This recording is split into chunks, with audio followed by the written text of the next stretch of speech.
Okay, good morning. So, April 1 ngayon. So, pero hindi ko naman kayo lolokohin. So, ito, yung dapat na inilipat ko na nung March 31. Ang ginawa ko kasi, hinarvest ko muna yung mga nandito. So, in terms naman ng mga weight nandito, nag-range sila from 70 up to 100 grams. So, average nila per head, 80 grams. So, sa palagay ko, pwede na naman yon. And, titingnan natin yung mga bigat ng mga ginamitan ko ng foliar. Tapos siya yung mga susunod pa. Well, anyway, dapat pala, inilipat ko na to kahapon. Doon, kasi may bakante ako doon eh. Pero, hindi ko naisip. Kaya ang ginawa ko, inantay ko na lang. So, nilinis ko na to. Binanlawan ko na. Lalagyan ko na lang sila ng nutrient solution, tapos isi-set natin doon.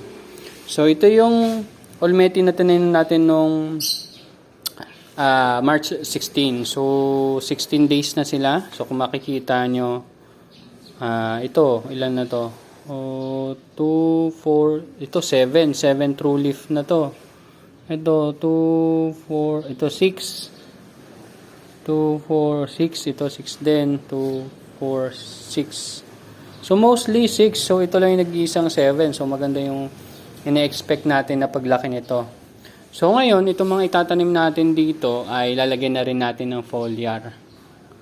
So, titingnan natin kung, hindi, syempre, makikita ko yung result doon. So, kung maging magandang result doon, since ang average weight natin dito sa limang to, nung na-harvest natin is 80 grams, sabihin natin mag 90 grams siya. So, itutuloy natin yung foliar. Ganun na lang gagawin natin. So, tingnan lang natin yung mga tanim natin bago ko ilipat to. Okay, so ayan. Ito yung February 20. So, yung February 16, which is ito, na-harvest na natin to. So, papalitan na natin siya ng tanim natin nung March 16. Yan.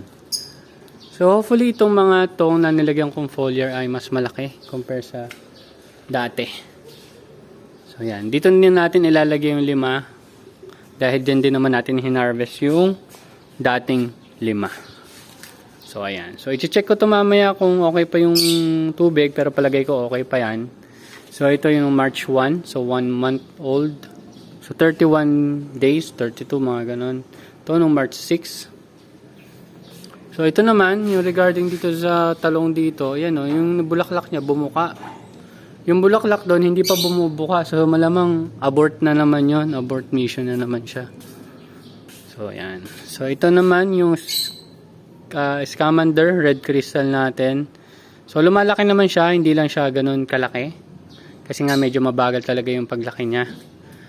Pero more than a month na yan. So, tingnan natin on 50 days kung okay na yung laki. Kung hindi, adjust natin to 55 days. So, yung pinapagawa ko naman dito, yung double layer, ginawa na naman nung kausap ko. So, pagdating niya dito, ikakabit na lang din namin. So, siguro magdi-drill ako kung ano man yung kailangan para kumapit yung ginagawa namin double layer. Tapos, makakapag-doble na tayo ng tanim natin dito, which is yun naman yung gustong-gusto natin. Siguro, adjust lang ng konti dito. Basta mapagkasya natin 5. Gusto ko sana 5. So, dito pa lang, may 20 na tayo para madagdag na rin yung tatanim natin. So, ito March 16 yata to. Kasama nung 2 na nandun. So, ayan. Ito naman. So, dito kasi, bottled water lang gamit natin. Nakailang refill na ako dito. Yung ibang roots kasi, hindi naaabot yung water nutrients. So, nire-refill ko na lang sila. Pero kung makita nyo naman, hirap na hirap siyang lumaki. So, baka after a week, i-harvest ko na lang din yan. So, baby greens na lang ang kainin natin. So, ayan. So, ito yan. Magagawa na ako nutrients mamaya. Ito talaga, inubusan ng ibon.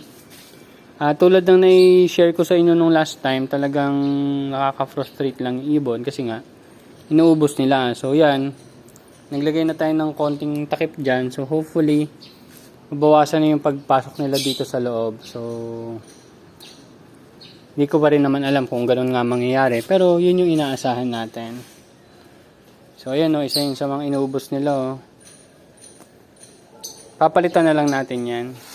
Yan. So kahapon ito, tuyong-tuyo, lanta. So medyo naka-recover na siya. Pero dapat na natin siyang ilipat kasi masyadong siyang mataas. Yan. So dito naman, all good. So itong malamang hindi na tutuloy eh. Ayun o. Oh, yan na, nahulog na. Nahulog na. Hindi ako may kasalanan nun ha. Talaga mahuhulog na yun. Oh, regarding naman sa mga bunga nitong mulberry, palagi ko kailangan talaga niya mag-establish pa. Maliit lang yung bunga niya. Hindi masyadong may enjoy. So, yan. Balak natin tanggalin yan. Baka mag-set up tayo ng ganito. Hindi lang mainit. Medyo mainit yung taas. Yung ilalim naman, hindi. Yan, ilalim, hindi. So, ito, lalagyan lang na lang natin to ng insulation. So, para hindi masyadong uminit. Yan, katulad nito may insulation.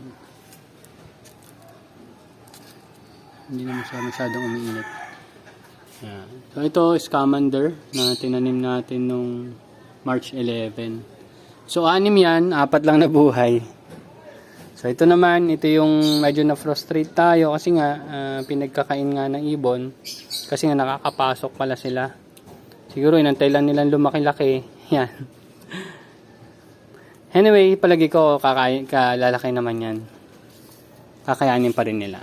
So, ito naman, you know, almost goods na yan. Harvest. Yan. So, pag na-harvest natin to, malamang ito matatanggal na. Tatanggalin ko na rin itong gitna. So, baka magdagdag tayo dito mga ibang... Ito, bago pa to eh. Ito, bago pa to.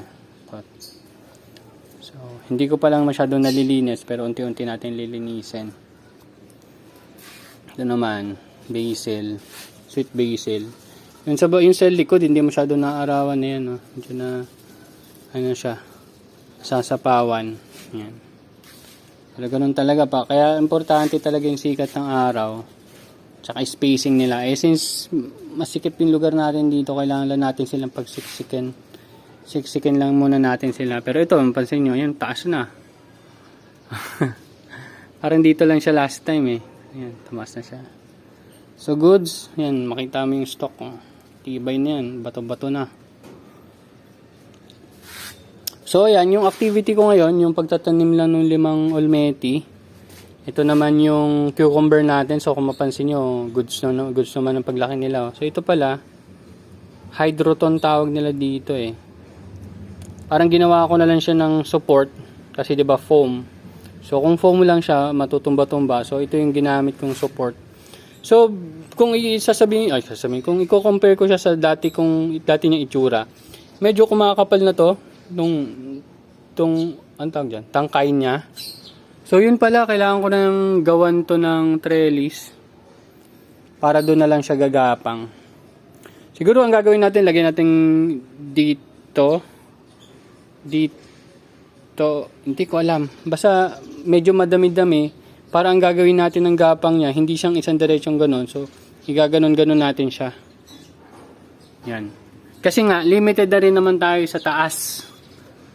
So yun, medyo marami-raming kailangang innovation or gawin para mapagkasya natin sila dito.